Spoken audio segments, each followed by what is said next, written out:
ونستعينه ونستغفره ونؤمن به ونتوكل عليه ونعوذ بالله من شرور أنفسنا ومن سيئات أعمالنا من يهده الله فلا مضل له ومن يضلله فلا هادي له وأشهد أن لا إله إلا الله وأشهد أن محمدا عبده ورسوله يا أيها الذين آمنوا اتقوا الله حق تقاته ولا تموتن إلا وأنتم مسلمون يا أيها الناس اتقوا ربكم الذي خلقكم من نفس واحدة وخلق منها زوجها وبث منهما رجالا كثيرا ونساء واتقوا الله الذي تساءلون به والأرحام إن الله كان عليكم رقيبا يا أيها الذين آمنوا اتقوا الله وقولوا قولا سديدا يصلح لكم أعمالكم ويغفر لكم ذنوبكم ومن يطع الله ورسوله فقد فاز فوزا عظيما أما بعد فإن خير الحديث كتاب الله وخير الهدي هدي محمد صلى الله عليه وسلم وشر الأمور محدثاتها وكل محدثة بدعة وكل بدعة ضلالة وكل ضلالة في النار. أعوذ بالله من الشيطان الرجيم. بسم الله الرحمن الرحيم. لقد من الله على المؤمنين إذ بعث فيهم رسولا منهم يتلو عليهم آياته ويزكيهم ويعلمهم الكتاب والحكمة وإن كانوا من قبل لفي ضلال مبين. رب اشرح لي صدري ويسر لي أمري واحلل عقدة من لساني يفقهوا قولي رب زدني علما. تمام قسم کی تعریف حمد و ثنا کبریائی اور بڑائی اللہ رب العالمین کے لیے لائق و زیبا ہے، جو ہم سب کا خالق ہے، مالک ہے، پالنہار ہے۔ بات ہو درود و سلام نازل ہو اللہ رب العالمین کے بھیجے گئے تمام نبیوں اور تمام رسولوں پر، بالخصوص ہمارے اور آپ کے آخری نبی جناب محمد رسول اللہ صلی اللہ علیہ وسلم پر، ان کے آل و اصحاب اور ان کے متبعین پر۔ معزز سامعین، بزرگوں، نوجوان ساتھیوں، پردہ نشین اسلامی خواتین، آج اتباع رسول یا اتباع سنت کے متعلق چند چیزیں آپ کے سامنے رکھنے کی کوشش کی جائے گی۔ سب سے پہلے یہ بات جان لیں کہ نبی کریم صلی اللہ علیہ وسلم ہمارے لیے ایک معلم ہے۔ اللہ تبارک و تعالیٰ نے نبی کریم صلی اللہ علیہ وسلم کو دنیائے انسانیت کو صحیح راستہ بتانے کے لیے مبعوث فرمایا تھا، حق اور باطل کو بتانے کے لیے، صحیح اور غلط کو بتانے کے لیے، اور جنت اور جہنم کے راستے کو الگ کرنے کے لیے اللہ تبارک و تعالیٰ نے اپنے آخری نبی جناب محمد رسول اللہ صلی اللہ علیہ وسلم کو مبعوث فرمایا۔ اللہ تبارک و تعالیٰ فرماتا ہے لقد من اللہ علی المؤمنین اذ بعث فیہم رسولا منہم یتلو علیہم آیاتہ۔ یقیناً اللہ تبارک و تعالیٰ نے ایمان والوں پر یہ احسان کیا ہے کہ انہی میں سے ایک رسول کو مبعوث فرمایا ہے۔ وہ رسول ان کو میری آیتیں پڑھ کر کے سناتا ہے، ان کا تزکیہ کرتا ہے اور انہیں کتاب و حکمت کی تعلیم دیتا ہے، اور اس سے پہلے لوگ گمراہی میں تھے۔ اللہ تبارک و تعالیٰ نے اس آیت کریمہ کے اندر نبی کریم صلی اللہ علیہ وسلم کی بعثت کو ہمارے اوپر ایک عظیم احسان کے طور پر ذکر فرمایا اور کہا کہ ہم نے یہ احسان کیا ہے ایمان والوں کے اوپر۔ اس کے بعد اللہ تبارک و تعالیٰ نے نبی کریم صلی اللہ علیہ وسلم کی بعثت کا مقصد بیان فرمایا ہے کہ آپ اس دنیا کے اندر آئے تو اس کا مقصد کیا تھا۔ اللہ نے کہا کہ مقصد یہ تھا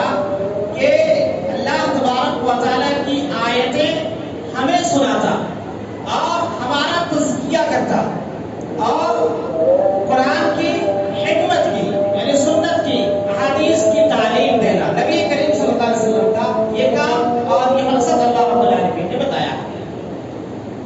اب اس آیت کریمہ کے اوپر ٹھہر کر کے ہم اور آپ غور کریں کہ جس ذات کو یا جس شخصیت کو اللہ تبارک و تعالیٰ نے ہماری اصلاح کے لیے بھیجا، جس ذات کو جس شخصیت کو اللہ تبارک و تعالیٰ نے ہمارے بیچ میں ہمیں صحیح اور غلط کو بتانے کے لیے بھیجا، حق اور باطل کا فرق واضح کرنے کے لیے بھیجا، اس ذات کی بات کو ماننا اور ان کی کامل اتباع جب تک ہم نہیں کریں گے ہمیں اور آپ کو کامیابی نہیں ملے گی. اور ساتھ ہی ساتھ ان کی اتباع اسی لیے ضروری ہے کیونکہ انہوں نے ہمیں اور آپ کو زندگی گزارنے کا طریقہ بتایا. زندگی کیسے گزاری جائے، دنیاوی معاملات ہمارے کیسے ہوں، اخروی معاملات ہمارے کیسے ہوں، ہمارے عقائد کیسے ہوں، ہماری عبادات کیسے ہوں، ہمارے معاملات کیسے ہوں، ہماری سیاست کیسی ہو. غرض یہ کہ زندگی کا کوئی شعبہ، زندگی کا کوئی قصہ ایسا نہیں ہے کہ نبی کریم صلی اللہ علیہ وسلم نے ہمیں اور آپ کو اس شعبے کے تعلق سے یا اس قصے کے بارے میں نہ بتایا ہو. نبی کریم صلی اللہ علیہ وسلم نے ساری چیزیں ہمیں اور آپ کو بتائی اور ساری چیزوں کو واضح کیا. لہذا آپ کی اتباع کرنا ہمارے لیے انتہائی ضروری ہے. مثلا ایک استاد ہے، ایک شاگرد ہے. وہ شاگرد جبھی کامیاب ہوگا جب وہ اپنے استاد کے ہر بات کو مانے گا اور ہر بتائے ہوئے طریقے کے مطابق اپنی پڑھائی کو وہ آگے تک لے کے جائے گا.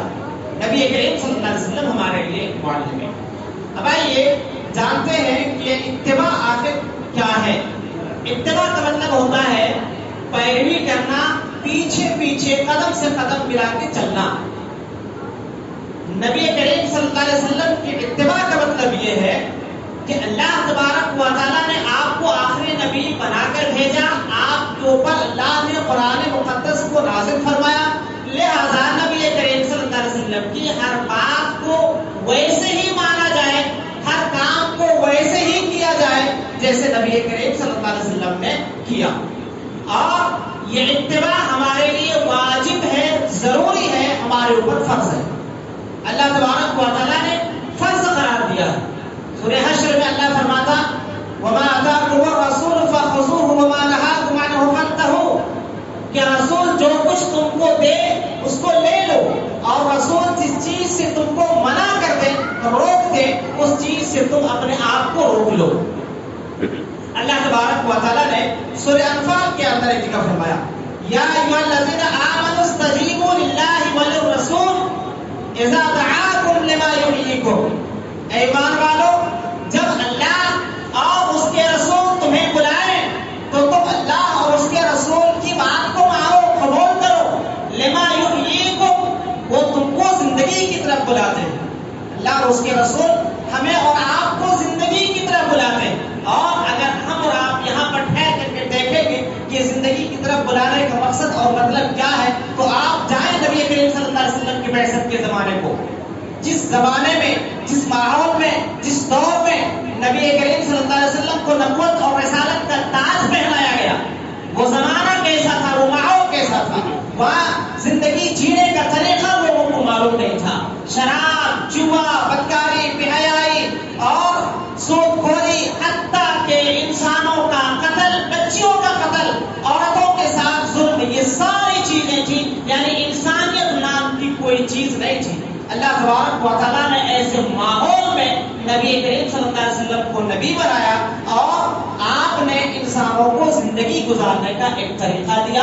انسانوں کو زندگی گزارنا کیسے ہے، صحیح کیا ہے، غلط کیا ہے، اچھا کیا ہے، برا کیا ہے، نفع کس میں ہے اور نقصان کس میں ہے، یہ ساری چیزیں نبی کریم صلی اللہ علیہ وسلم نے ہمیں اور آپ کو بتائی. لہٰذا اللہ رب العالمین نے فرمایا کہ جب تمہیں اللہ اور اس کے رسول بلائے تمہاری زندگی کی طرف تو تم آؤ اور قبول کرو نبی کریم صلی اللہ علیہ وسلم کی بات. معلوم ہوا نبی کریم صلی اللہ علیہ وسلم کی اتباع ہمارے اوپر واجب اور ضروری ہے. خود نبی کریم صلی اللہ علیہ وسلم نے سنن ابو داؤد کی حدیث ہے، فرماتے ہیں کہ میری اتباع کرنا کتنا ضروری ہے۔ نبی کریم صلی اللہ علیہ وسلم نے فرمایا فَإِنَّهُ مَن يَعِشْ مِنْكُمْ بَعْدِي فَسَيَرَىٰ اخْتِلَافًا كَثِيرًا۔ آپ صلی اللہ علیہ وسلم نے فرمایا کہ میرے بعد جو شخص زندہ رہے گا وہ بہت سارا اختلاف دیکھے گا، بہت سارے اختلافات ان کی زندگیوں میں آئیں گے۔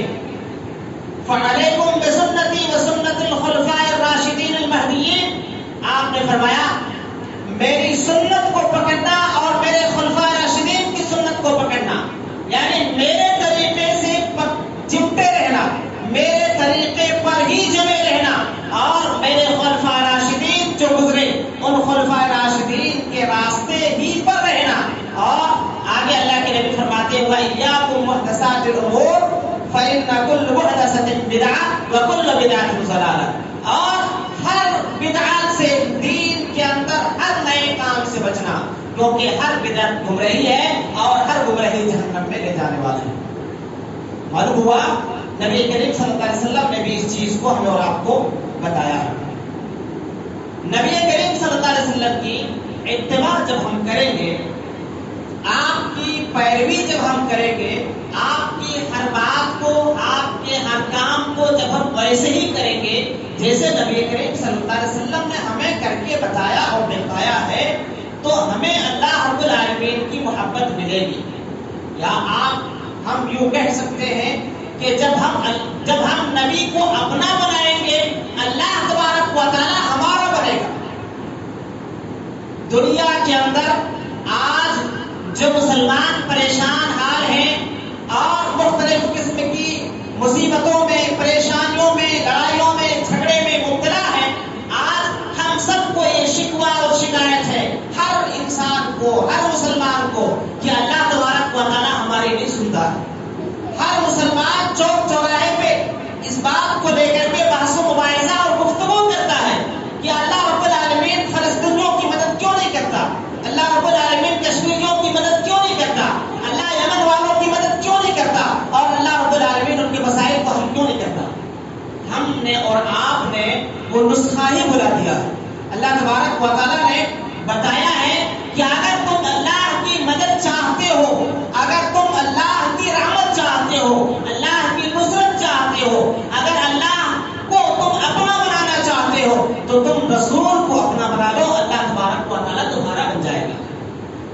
سورہ آل عمران میں اللہ رب العالمین نے فرمایا قُلْ إِن كُنتُمْ تُحِبُّونَ اللَّهَ فَاتَّبِعُونِي يُحْبِبْكُمُ اللَّهُ۔ اللہ نے کہا کہ اے نبی آپ کہہ دیجئے اگر تم اللہ سے محبت کرنا چاہتے ہو، اللہ کو اپنا بنانا چاہتے ہو، میری اتباع کرو، نبی کی پیروی کرو، نبی کی ہر بات کو مانو، نبی نے جو کام جیسے کیا ویسے کرو، نبی نے جس کام سے منع کیا اس کام سے اپنے آپ کو روک لو۔ اللہ کہتا ہے یہ کرو گے تو اللہ تمہارا ہو جائے گا، اللہ رب العالمین کی محبت تمہیں مل جائے گی۔ جب یہ کام کرو گے تو اللہ کی رحمت، اللہ کی نصرت تمہیں ملے گی۔ وَيَغْفِرْ لَكُمْ ذُنُوبَكُمْ، اللہ تمہارے گناہوں کو بھی معاف فرما دے گا۔ معلوم ہوا کہ اور علامہ اقبال نے زمانے میں کہا تھا کہ محمد سے وفا تو نے تو ہم تیرے ہیں، کہ محمد سے وفا تو نے تو ہم تیرے ہیں، یہ جہاں چیز کیا ہے لوح قلم تیرے ہیں۔ اللہ رب العالمین نے واضح انداز میں اس چیز کو بیان فرمایا۔ ہم اگر دنیا کے اندر کامیابی چاہتے ہیں، اللہ تبارک و تعالیٰ کی رحمت، اللہ کی نصرت، اللہ کی مدد چاہتے ہیں، اللہ کو اپنا بنانا چاہتے ہیں، شرط یہ ہے کہ نبی کو اپنا بنانا پڑے گا۔ آج ہم سب زبانی دعوے کرتے ہیں، ہم سب نے زبانی اعتبار سے نبی کو اپنا بنایا ہے، عملی اعتبار سے اگر غور کریں گے ہم نے، آپ نے، کسی نے نبی کو اپنا نہیں بنایا۔ اللہ تبارک و تعالیٰ سورہ نساء کے اندر فرماتا ہے فَلَا وَرَبِّكَ لَا يُؤْمِنُونَ حَتَّى يُحَكِّمُوكَ فِيمَا شَجَرَ بَيْنَهُمْ ثُمَّ لَا يَجِدُوا فِي أَنفُسِهِمْ حَرَجًا مِّمَّا قَضَيْتَ وَيُسَلِّمُوا تَسْلِيمًا۔ اللہ فرماتا ہے تیرے رب کی قسم، خود اللہ اپنی ذات کی قسم کھا رہا ہے اور کہتا ہے تیرے رب کی قسم، کوئی شخص اس وقت تک مومن نہیں ہو سکتا جب تک کہ آپ کی بات کو مان نہ لیں اور آپ ان تو اپنے دل میں اس فیصلے سے ذرہ برابر بھی تنگی محسوس نہ کریں کہ ایسا نہیں ہونا تھا، ایسا ہونا تھا۔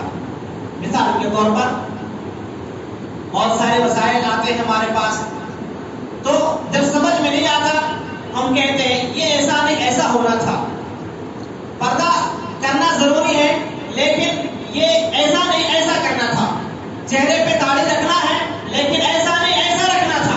اللہ تبارک و تعالیٰ نے منع فرمایا کہ ایسا نہیں چاہیے، جیسے نبی نے کہا ہے، نبی نے کیا ہے، ویسے ہی کرنا پڑے گا، ویسے ہی سننا پڑے گا، ویسے ہی زندگی گزارنی پڑے گی۔ اس آیت کریمہ کے تناظر میں کہتے ہیں کہ حضرت زبیر رضی اللہ عنہ اور ایک انصاری صحابی کے درمیان اپنے باغ میں یا اپنے کھیت میں پانی کی سینچائی کو لے کر کے جھگڑا ہو گیا تھا۔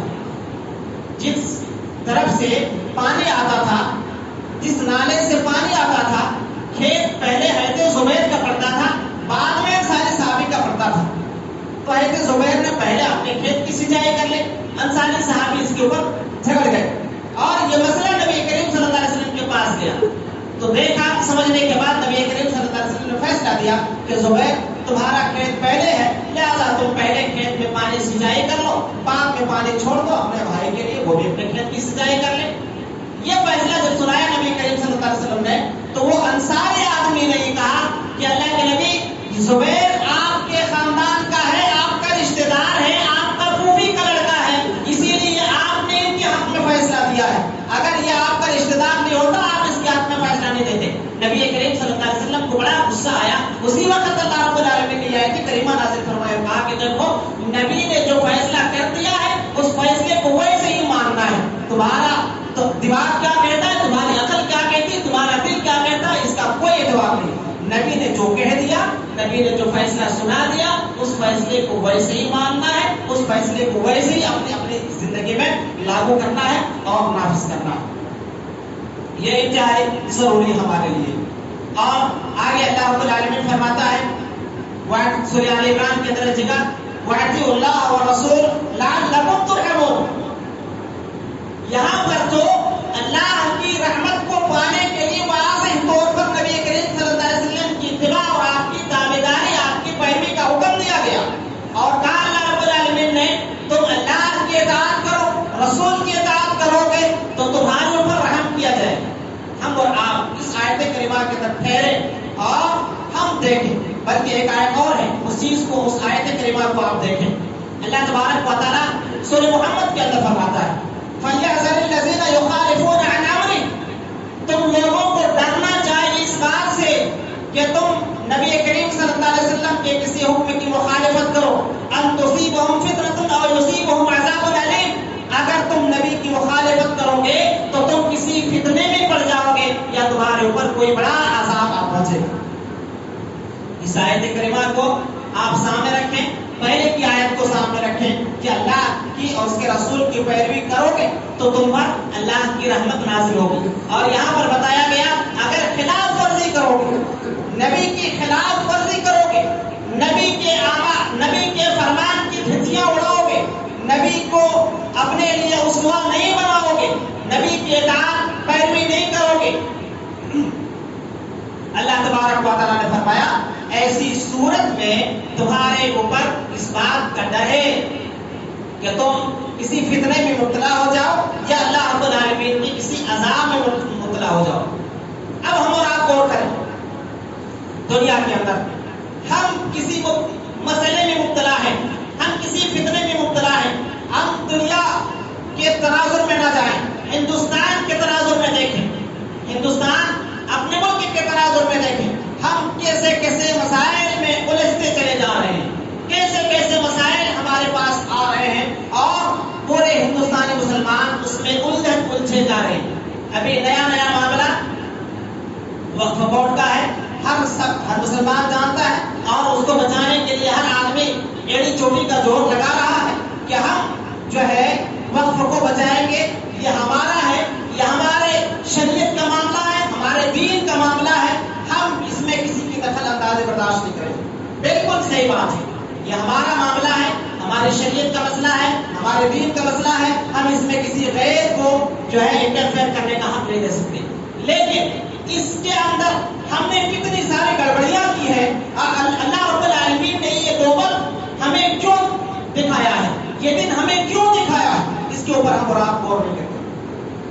وقف بورڈ کو لے کر کے ہمارے درمیان کتنے سارے معاملات ہیں, کتنے لوگوں نے وقف کی پراپرٹی کو قبضہ کیا ہوا ہے ناجائز طریقے سے, کتنے سارے لوگ ہیں جو صحیح اس کا وظیفہ ملنا چاہیے نہیں ملتا ہے.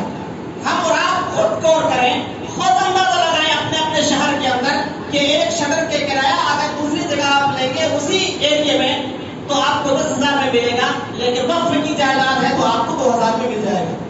یہ کیا ہے آخر, یہ چیزیں کیوں ہیں؟ اور جب یہ چیزیں آتی ہیں, ایسی چیزیں آتی ہیں جب اللہ اور اس کے رسول کی نافرمانیاں ہوتی ہیں, اللہ خود واضح طور پر فرماتا ہے جب تم نبی کی مخالفت کرو گے ہم تم کو مبتلا کریں گے, پریشان ہو گے, ہم تمہارے اوپر عذاب لائیں گے, ضرور عذاب آئے گا اور تم ضرور مارے جاؤ گے جب تم نبی کی مخالفت کرو گے. آج ہم نبی کی مخالفت بھی کرتے ہیں اور ہم چاہتے ہیں کہ ہمیں اللہ کی مدد بھی ملے, اللہ کی رحمت بھی ملے اور اللہ کی نصرت بھی ملے. دونوں چیزیں نہیں ہو سکتی. نبی کی مخالفت ہوگی اللہ کا عذاب آئے گا, نبی کی فرما برداری ہوگی اللہ کی رحمت آئے گی. اگر ہم چاہتے ہیں اللہ ہمیں خوش رکھے, یقیناً ہم مسلمان چاہتا ہے, تو ہمیں اور آپ کو چاہیے نبی کریم صلی اللہ علیہ وسلم کی کامل اتباع, کامل پیروی کریں. اسی میں ہماری کامیابی ہے, اسی میں ہمیں بھلائی ہے. صحابہ کرام رضی اللہ عنہم اجمعین نبی کریم صلی اللہ علیہ وسلم کی اتباع کس طریقے سے کرتے تھے؟ اللہ تبارک و تعالیٰ نے تو خود فرمایا کہ لقد کان لکم فی رسول اللہ اسوۃ حسنہ, نبی کریم صلی اللہ علیہ وسلم تمہارے لیے کامل نمونہ ہے. اللہ کے نبی ہمارے لیے جو کامل نمونہ ہے صرف عقیدے میں یا عبادات میں نہیں ہے. ہم اور آپ اور سارے مسلمان نبی کو مانتا ہے, نبی کی اتباع کرتا ہے, یا تو اپنے عقیدے میں یا تو عبادات میں, بس دو ہی چیزوں میں نبی کو اپنا اسوہ مانتا ہے, نبی کی پیروی کرتا ہے. بقیہ چیزوں میں نبی کہاں, خدا کہاں, اللہ کہاں, ہمیں اس سے کوئی غرض نہیں ہے. ہمارا جو جی میں چاہے گا, ہمارا نفس جو کہے گا ہم وہی کریں گے اور وہی کرتے ہیں. نبی کریم صلی اللہ علیہ وسلم کی کامل اتباع صحابہ کرام نے کی, اور جب کامل اتباع انہوں نے کی, جہاں نہیں کرنی تھی وہاں پر بھی انہوں نے کی, تو اللہ تبارک و تعالیٰ نے پوری دنیا کے خزانے ان کے قدموں تلے ڈال دیے, اور اللہ تبارک و تعالیٰ نے اتنا ان کو دے دیا کہ بعد کے مسلمانوں نے اس کو سنبھال بھی نہیں پایا, اور چھنتے چھناتے لٹتے پٹتے ہم یہاں تک آج کھڑے ہو گئے. بہرحال صحابہ کرام نے نبی کریم صلی اللہ علیہ وسلم کی اتباع اس انداز میں کی کہ عقیدے میں بھی کیا, عبادات میں بھی کیا, معاملات میں بھی کیا, لین دین میں بھی کیا, اخلاقی معاملات میں بھی کیا, گھریلو معاملات میں بھی کیا, سیاسی معاملات میں کیا, ساری چیزوں میں کیا. اور نبی کریم صلی اللہ علیہ وسلم کو اللہ تبارک و تعالیٰ نے ہر معاملے کے لیے, ہر چیز کے لیے ہمارے لیے اسوہ اور نمونہ بتایا ہے. صحابہ کرام رضی اللہ عنہم اجمعین, حضرت عبداللہ بن عمر رضی اللہ عنہ مکہ سے مدینہ جب جاتے تھے, جاتے جاتے راستے میں ایک درخت تھا, اس درخت کے سائے میں تھوڑی دیر کے لیے آرام کرنے کے لیے رک جاتے تھے, اور جب پوچھا جاتا تو کہتے تھے کہ اس درخت کے نیچے میں نے نبی کریم صلی اللہ علیہ وسلم کو آرام فرماتے ہوئے دیکھا. اس سے بھی بڑا معاملہ حضرت انس رضی اللہ عنہ کہتے ہیں کہ ایک دفعہ ہم حضرت عبداللہ بن عمر کے ساتھ حج پر گئے. میدان عرفات میں جو ہے ہم لوگ ٹھہرے ہوئے تھے, ظہر عصر کی نماز ہو گئی. ظہر عصر کی نماز کے بعد حضرت عبداللہ بن عمر جب وقوف عرفہ سے واپس مزدلفہ کی طرف جانے لگے تو کہتے ہیں کہ چلتے چلتے ایک جگہ راستے سے ہٹ گئے, اپنی سواری سے اترے. ہم نے سوچا کہ ہو سکتا ہے نماز پڑھیں گے یا کوئی اور کام کریں گے, تو راستے سے وہاں رکے, راستے سے ہٹے اور اپنی ضرورت کو بیٹھ گئے. پیشاب پخانے سے فارغ ہوئے, فارغ ہونے کے بعد آئے تو ہم نے کہا کہ ہمیں تو ایسا محسوس ہوا کہ آپ نماز کے لیے جو ہے تیاری کر رہے ہیں, وضو کے لیے تیاری کر رہے ہیں, یہ لیکن آپ نے کیا کیا, یہ خلافی عادت آپ نے یہ کام کیوں کیا؟ انہوں نے کہا کہ دیکھو میں صرف اس غرض سے وہاں پر ضرورت کے لیے بیٹھا کہ ایک دفعہ میں نے نبی کریم صلی اللہ علیہ وسلم کے ساتھ جب حج پہ آیا تھا تو میں نے دیکھا تھا کہ نبی کریم صلی اللہ علیہ وسلم اسی جگہ پر بیٹھ کے ضرورت کو آپ سے فارغ ہوئے تھے، لہٰذا میں یہ پسند کرتا ہوں جس جگہ پر نبی نے ضرورت کے لیے بیٹھا تھا میں بھی وہیں بیٹھوں اور میں بھی وہیں ضرورت سے فارغ ہو جاؤں۔ اللہ اکبر، اتنی اطاعت یہاں جبکہ ضروری نہیں ہے، نبی نے کہا ضرورت کیا نہیں کیا ہمیں اس سے کوئی غرض نہیں ہے، البتہ اس سے غرض ہے کہ نبی نے کیسے کیا، طریقہ کیا بتایا، اس کے جانے اور آنے کی دعائیں کیا بتائی، یہ چیزیں ہمارے لیے ضروری ہیں، لیکن کون سی جگہ بیٹھے، کون سی جگہ پر آپ نے استنجا کی، اس سے ہم کو غرض نہیں ہے، شریعت نے ہم کو اس کا پابند نہیں بنایا، لیکن صحابہ کرام پر آپ قربان جائے کہ انہوں نے اس طریقے سے نبی کریم صلی اللہ علیہ وسلم کی اتباع کی اور آپ کی پیروی کی۔ اور ان کے والد حضرت عمر فاروق رضی اللہ عنہ جب امیر المومنین بنائے گئے، خلیفہ بنائے گئے، تو لوگوں نے مشورہ کیا اور کہا کہ دیکھو لگتا ایسا ہے کہ ہم بیت المال سے امیر المومنین کو جو وظیفہ دیتے ہیں، جو خرچہ دیتے ہیں وہ کم ہے، لہٰذا اس کو بڑھایا جانا چاہیے۔ اس کے بعد ان کی بیٹی کے توسط سے حضرت حفصہ رضی اللہ عنہ کے ذریعے لوگوں نے پوچھوایا کہ آپ اپنے والد سے پوچھو کہ کیا خرچہ برابر ہے کہ کم پڑ رہا ہے، تاکہ بیت المال سے آپ کے لیے خرچہ اور وظیفہ کچھ بڑھایا جائے۔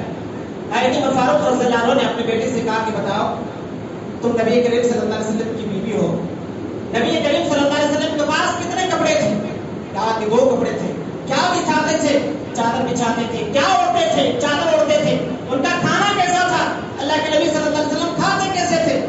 بیٹی نے جواب دیا ابا نبی کریم صلی اللہ علیہ وسلم کا کھانا معمولی ہوتا تھا، سوکھی روٹی، کبھی دودھ، کبھی کچھ مل گیا ہو، جو مل جاتا اللہ کے نبی کھا لیتے تھے۔ تو انہوں نے کہا کہ دیکھو یاد رکھو نبی کریم صلی اللہ علیہ وسلم نے جیسی زندگی گزاری، جتنا کھایا، جیسے کھایا، جو کھایا، میں تو اتنا ہی پر اکتفا کروں گا، اتنا ہی پر بس کروں گا۔